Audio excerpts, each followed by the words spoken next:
بسم الله الرحمن الرحيم. بسم الله الرحمن الرحيم. الحمد لله رب العالمين والعاقبة للمتقين والصلاة والسلام على أشرف الخلق والمرسلين وعلى آله وأصحابه وأتباعه أجمعين أما بعد. عزیز طلبہ، آج کتاب الہدایہ جز 40 کا سبق نمبر 243 ہے، اور اس سبق مثل جنس الاختلاف فی النقد والنسیئہ اور اسی طرح ارتہان الوکیل فی البیع بالثمن کے متعلق بات کریں گے. اور کتاب کی عبارت ومن قال لآخر امرتک ببیع عبدی سے لے کر ولہذا لا یملک المؤکل حجرہ عنہ تک ہوگی. آتے ہیں اصول کی طرف. تو اصل نمبر 1 الاصل فی الوکالت الخصوص وفی المضاربت العموم، کہ وکالت میں اصل خصوص ہے اور مضاربت میں عموم. نمبر 2 من ملک شیئا ملک ما یستوفی به ذلک الشیء ای الکفالۃ والرہن، کہ جو شخص کسی چیز کا مالک بنا تو جن عقود کی وجہ سے اس چیز کو وصول کر سکتا ہے اس کا بھی مالک بن جاتا ہے، یعنی وہ کفالہ بھی کر سکتا ہے اور اسی طرح عقد رہن بھی کر سکتا ہے. آتے ہیں کتاب کی عبارت کی طرف. قال ومن قال لآخر امرتک ببیع عبدی بنقد فبعتہ بنسیئۃ، اور اگر کسی نے دوسرے سے کہا کہ میں نے آپ کو اپنا غلام نقد فروخت کرنے کا حکم دیا تھا اور آپ نے ادھار فروخت کیا. وقال المأمور امرتنی ببیعہ ولم تقل شیئا، اور وکیل نے کہا کہ آپ نے مجھے اس کے فروخت کرنے کا حکم دیا تھا اور کچھ نہیں کہا تھا. فالقول قول العامر، تو قول موکل کا معتبر ہوگا. لأن الامر یستفاد من جہتہ، اس لیے کہ حکم موکل کی طرف سے مستفاد ہوتا ہے. ولا دلالت علی الاطلاق، اور حکم کے مطلق ہونے پر کوئی دلیل نہیں ہے. قال وان اختلف فی ذلک المضارب ورب المال، اور اگر اس میں مضارب اور رب المال کا اختلاف ہو جائے فالقول قول المضارب، تو قول مضارب کا معتبر ہوگا. لأن الاصل فی المضاربۃ العموم، اس لیے کہ اصل مضاربت میں عموم ہے. الا تر انہ یملک التصرف بذکر لفظ المضاربہ، کیا تم نہیں دیکھتے کہ مضارب کو تصرف کا حق حاصل ہوتا ہے مضاربت کا لفظ ذکر کرنے سے. فقامت دلالت الاطلاق، پس حکم کے مطلق ہونے کی دلیل قائم ہوئی. قال ومن قال لآخر، اس عبارت میں ذکر کردہ مسئلے کی صورت یہ ہے کہ موکل اور وکیل کے مابین اختلاف ہوا. موکل نے کہا کہ میں نے آپ کو اپنا غلام نقد فروخت کرنے کا حکم دیا تھا اور آپ نے ادھار فروخت کیا. اور وکیل نے کہا کہ نہیں، آپ نے مجھے مطلقاً فروخت کرنے کا حکم دیا تھا، ادھار اور نقد کی کوئی قید نہیں تھی. اب اس اختلاف کی صورت میں موکل کا قول معتبر ہوگا.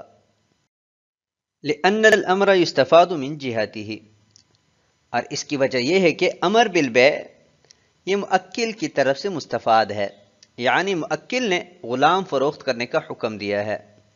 اور ہر شخص اپنے قول کو بخوبی جانتا ہے، تو اس وجہ سے ہم نے موکل کا قول معتبر سمجھا. ولا دلالت علی الاطلاق، اور جہاں تک وکیل کے قول کی بات ہے کہ وہ کہہ رہا ہے کہ آپ نے مطلقاً فروخت کرنے کا حکم دیا تھا، تو اطلاق پر کوئی دلیل موجود نہیں ہے، تو اس وجہ سے بھی موکل کا قول معتبر ہوگا، کیونکہ وکیل کا قول جو ہے وہ بلا دلیل ہے. قال وَإِنِ اخْتَلَفَ فِي ذَلِكَ الْمُضَارِبُ وَرَبُّ الْمَالِ، اس عبارت میں یہ مسئلہ بیان کر رہے ہیں کہ اگر یہی اختلاف مضارب اور رب المال کے مابین ہو جائے، یعنی رب المال کہیں کہ میں نے آپ کو نقد فروخت کرنے کا حکم دیا تھا اور مضارب کہیں کہ نقد اور ادھار کی کوئی قید نہیں تھی، تو اس اختلاف کی صورت میں مضارب کا قول معتبر ہوگا. لأن الاصل فی المضاربۃ العموم، یہاں سے اس بات کی وجہ بیان کر رہے ہیں کہ مضارب کا قول کیوں معتبر ہے. تو وجہ یہ ہے کہ مضارب کا جو قول ہے وہ اصل اور ظاہر کے موافق ہے، اور جس کا قول اصل اور ظاہر کے موافق ہو مدعی علیہ کہلاتا ہے اور قول مدعی علیہ کا معتبر ہوتا ہے. اور مضارب کا قول اصل اور ظاہر کے موافق اس لیے ہے کہ مضاربہ میں اصل عموم اور اطلاق ہے، جس کی دلیل یہ ہے کہ اگر رب المال نے مضارب سے صرف اتنا کہا کہ آپ میری طرف سے عقد مضاربہ کریں یا آپ میری طرف سے مضارب ہے، تو صرف مضاربہ کا لفظ استعمال کرنے سے مضارب کو تصرف کا حق حاصل ہو جائے گا، جس سے معلوم ہوا کہ اصل مضاربہ میں عموم اور اطلاق ہے، اور اسی کا مضارب مدعی ہے، تو اس کا قول اصل اور ظاہر کے موافق ہوا، اور جس کا قول اصل اور ظاہر کے موافق ہوتا ہے وہ مدعا علیہ ہوتا ہے، اور ضابطہ ہے کہ بینہ نہ ہونے کی صورت میں مدعا علیہ کا قول مع الیمین معتبر ہوتا ہے۔ آتے ہیں اگلی عبارت کی طرف، بخلاف ما اذا ادعى رب المال المضاربة في نوع والمضارب في نوع آخر، برخلاف اس صورت کے کہ جب رب المال نے ایک نوع میں مضاربت کا دعویٰ کیا اور مضارب نے دوسری نوع میں مضاربت کا دعویٰ کیا، حیث یکون القول لرب المال، تو قول رب المال کا معتبر ہوگا، لأنه سقط الاطلاق بتصادقهما، اس لیے کہ باہمی تصادق سے اطلاق ساقط ہوا، فنزل الى الوکالۃ المحضہ، تو عقد مضاربہ وکالت محضہ کے درجہ میں اتر گیا۔ ثم مطلق الامر بالبيع ينتظمه نقدا ونسيئة الى اي اجل كان عند ابي حنیفہ رحمہ اللہ تعالی، پھر امام اعظم ابو حنیفہ رحمہ اللہ تعالی کے نزدیک مطلقاً فروخت کرنے کا حکم نقد اور ادار دونوں کو شامل ہے، مقررہ وقت کوئی بھی ہو۔ وعندهما يتقيد بأجل متعارف والوجه قد تقدم، اور صاحبین کے ہاں متعارف مدت کے ساتھ مقید ہوگا اور دلیل پہلے گزر چکی ہے۔ بخلاف ما اذا ادعى رب المال المضاربة في نوع، اس عبارت میں مسئلہ بیان کر رہے ہیں کہ رب المال اور مضارب دونوں اس بات پر متفق ہے کہ عقد مضاربہ مطلق نہیں ہے بلکہ مقید ہے، لیکن کس چیز کے ساتھ مقید ہے اس کے نوع میں اختلاف ہے۔ مثلا رب المال کہتا ہے کہ عقد مضاربہ ریشمی کپڑے میں ہوا ہے، اور مضارب کہتا ہے کہ نہیں، سوتی کپڑے میں عقد مضاربہ ہوا ہے، تو اس صورت میں رب المال کا قول معتبر ہوگا، لأنه سقط الاطلاق بتصادقهما، اس لیے کہ دونوں کے باہمی تصادق سے عقد مضاربہ کا مطلق ہونا وہ تو ساقط ہوا، یعنی دونوں اس پر متفق ہے کہ عقد مضاربہ مطلق نہیں ہے بلکہ مقید ہے، تو اس تصادق کی وجہ سے عقد مضاربہ وکالہ محضہ کے درجے میں اتار لیا گیا، یعنی رب المال موکل ہوگا اور مضارب وکیل ہوگا، اور موکل اور وکیل کا جب وکالت کی نوعیت میں اختلاف ہو جائے تو اس صورت میں موکل کا قول معتبر ہوتا ہے، کیونکہ نوع کی تعیین موکل کرے گا، تعیین اسی کی طرف سے کی گئی ہے، اور وہ اپنے قول کو وکیل کی بنسبت زیادہ بہتر جانتا ہے، تو اس وجہ سے موکل کا قول یعنی رب المال کا قول معتبر سمجھا گیا۔ ثم مطلق الامر بالبیع، پھر اگر موکل کی طرف سے مطلقاً وکیل کو بے کا حکم دیا گیا تو ابھی وکیل نقد بھی فروخت کر سکتا ہے اور ادھار بھی فروخت کر سکتا ہے، لیکن ادھار فروخت کرنے کی صورت میں امام صاحب کے ہاں کوئی مدت متعین نہیں ہے، کیونکہ امام صاحب کے ہاں وکیل کو کم مدت زیادہ مدت تک خریدنے کا مکمل اختیار ہے۔ وعندهما يتقید بأجل متعارف، اور صاحبین کے ہاں مطلق متعارف سے مقید ہوتا ہے، اس وجہ سے اگر موکل کی طرف سے مطلقاً فروخت کرنے کا حکم دیا گیا تو جو اجل متعارف ہے اسی کے ساتھ یہ مطلق مقید ہوگا۔ آتے ہیں اگلی عبارت کی طرف، قال ومن امر رجلا ببيع عبده فباعه،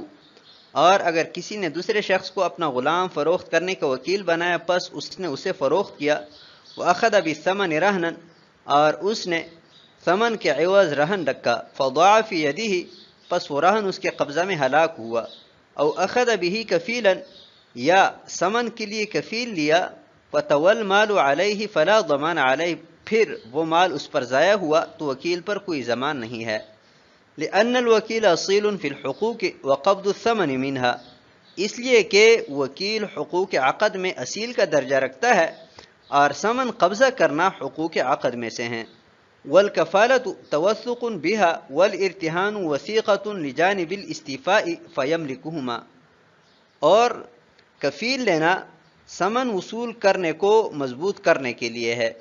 اور رہن رکھنا ثمن کی جانب کو مضبوط کرنے کا ذریعہ ہے، اس لیے وکیل دونوں کا مالک ہوگا۔ بخلاف الوکیل بقبض الدین، برخلاف اس وکیل کے کہ جو دین قبضہ کرنے کے لیے بنایا گیا ہے، لأنہ یفعل نیابتا، اس لیے کہ وہ نائب بن کر قبضہ کرتا ہے،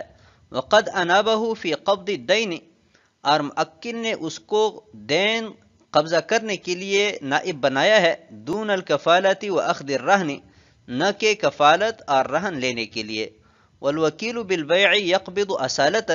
اور وکیل بالبیع اصالتا قبضہ کرتا ہے، ولہذا لا یملک الموکل حجرہ عنہ، اور یہی وجہ ہے کہ موکل اسے اس سے روکنے کا اختیار نہیں رکھتا۔ قال ومن امر رجلا ببیع عبدہ، اس عبارت میں ذکر کردہ مسئلہ کی صورت یہ ہے کہ ایک شخص نے دوسرے کو اپنا غلام فروخت کرنے کا وکیل بنایا، وکیل نے جا کر وہ غلام فروخت کیا اور ثمن کی وصولی کے لیے مشتری سے بطور رہن کوئی چیز لی، مثلا گاڑی لی یا کوئی اور چیز لی۔ رہن پر قبضہ کرنے کے بعد وہ عین مرہونہ وکیل کے قبضہ میں ہلاک ہوئی۔ ابھی مرتہین کے قبضہ میں جب عین مرہونہ ہلاک ہو جائے تو اس کا جو حق ہوتا ہے وہ ساقط ہو جاتا ہے، تو غلام کا جو ثمن ہے وہ ساقط ہو جائے گا، لیکن وکیل موکل کے لیے اس ثمن کا ضامن نہیں ہوگا، کیونکہ وکیل کو یہ حق حاصل تھا کہ وہ ثمن کی وصولی کے لیے بطور رہن مشتری سے کوئی چیز رکھیں، اور اس میں اس کی حیثیت امین کی تھی، لہٰذا وکیل موکل کے لیے ثمن کے ساقط ہونے کا ضامن نہیں ہوگا۔ او اخذ بہ کفیلا، یا ثمن کی وصولی کے لیے وکیل نے موکل سے کفیل لیا، اور پھر کفیل اور مشتری دونوں مال کی ادائیگی سے عاجز آ گئے، یعنی دونوں غیبت منقطع کے ساتھ غائب ہوئے، یا دونوں فوت ہوئے، یا دونوں مفلس ہوئے، تو اس صورت میں بھی ثمن ساقط ہو جاتا ہے، لیکن سقوط ثمن کا وکیل موکل کے لیے ضامن نہیں ہوگا، کیونکہ وکیل کو یہ حق حاصل تھا کہ ثمن کی وصولی کے لیے وہ مشتری سے کفیل لیتا، اور وکیل کی حیثیت امین کی ہے، لہٰذا ضیاع مال کی وجہ سے وہ موکل کے لیے مال کا ضامن نہیں ہوگا۔ بخلاف الوکیل بقبض الدین، اگر کسی نے دوسرے شخص کو اپنا قرض وصول کرنے کا وکیل بنایا، مثلا یہ کہا کہ فلاں کی ذمہ میرا قرض ہے، آپ جا کر وصول کریں، تو ابھی یہ وکیل موکل کی طرف سے نائب بن کر قرض پر قبضہ کرے گا، اور نیابتاً اس کو جو ذمہ داریاں ملی ہے وہی ذمہ داریاں ادا کرے گا۔ اگر کوئی اضافی کام کیا تو اس اضافی کام کا وکیل خود ذمہ دار ہوگا۔ مثلا مقروض سے اس نے رہن لیا یا کفیل لیا، اور پھر وہ عین مرہونہ اس کے ہاتھ میں ہلاک ہوئی، یا کفیل اور مقروض دونوں مفلس ہوئے، تو اس صورت میں اس زائد ذمہ داری کی وجہ سے وکیل موکل کے لیے قرض کا ضامن ہوگا۔ والوکیل بالبیع یقبض اصالتا، اور جہاں تک وکیل بالبیع کی بات ہے تو وہ اصیل ہونے کی حیثیت سے ثمن پر قبضہ کرتا ہے، اور اس کی دلیل یہ ہے کہ اگر موکل وکیل کو ثمن پر قبضہ سے روکنا چاہے تو نہیں روک سکتا، تو جب وہ اصیل بن کر قبضہ کرتا ہے تو اس کو ثمن لینے کا یا اس کے تمام متعلقات کا اختیار ہوگا، یعنی ثمن لینے کے لیے اس نے رہن لیا یا وہ کفیل لیا یا اس کے لیے کوئی اور اقدام کیا، تو ان تمام کاموں کا وہ مجاز ہوگا، اور ہلاکت کی صورت میں وہ کسی قسم کے نقصان کا ذمہ دار نہیں ہوگا، الا یہ کہ اس کی طرف سے تعدی پائی گئی ہو۔ تو آج کے سبق کو ہم اسی پر ختم کرتے ہیں۔ والسلام علیکم ورحمۃ اللہ وبرکاتہ۔